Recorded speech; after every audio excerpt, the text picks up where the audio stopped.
In West Philadelphia, born and raised, on the playgrounds where I spend most of my days. Nah, but for real though, what's up my people? What's up my tribe? Spiritual Spank here. Coming back with part 2 of Madam Takata and Dr. Hayashi, Reiki healing. Back to the basics. You know how we do it. Let's get it. Madam Takata is now in Tokyo. She's informing her parents of what happened to her sister during her passing. During this time is when she found out that she was actually diagnosed with appendicitis as well as a tumor on top of her diseased gallbladder and her respiratory issues, and she began to drastically lose weight. So the doctors had requested for her to have surgery ASAP Rocky.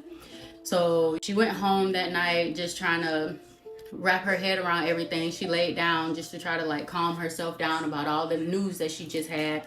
She ended up hearing a voice that said surgery isn't necessary, and she was like, what?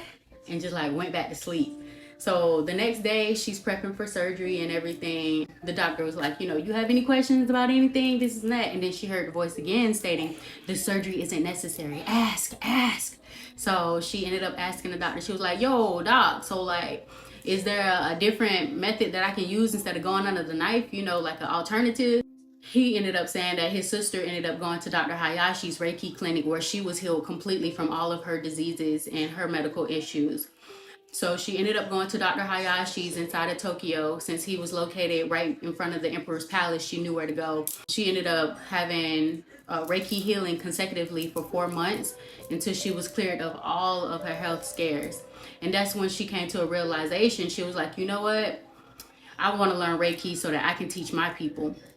At first, Dr. Hayashi was kind of skeptical about it because first, she's a foreigner. She's from Hawaii. And then second, she's a female. At this point in time, Reiki was mainly taught to males. After she was being persistent, really requesting, he eventually caved in and was like, you know what? Okay, fine. I'll teach you. I'll train you.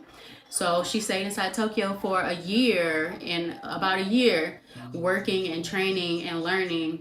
And when Dr. Hayashi thought that she was ready, that's when he let her know. He was like, okay, you're on level 2 Reiki. You're basically an advanced practitioner. He was like, you know what, you're good. I think you learned enough and you're good to go on your own. So she ended up going back to Hawaii, bringing Reiki out west.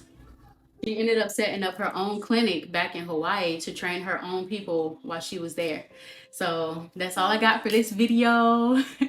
Our affirmation for today is going to be, I am open and grateful to all positive changes within my life. So let's say it together. I am open and grateful for all of the positive changes in my life. All right, y'all. Spiritual Spank out of here. Namaste.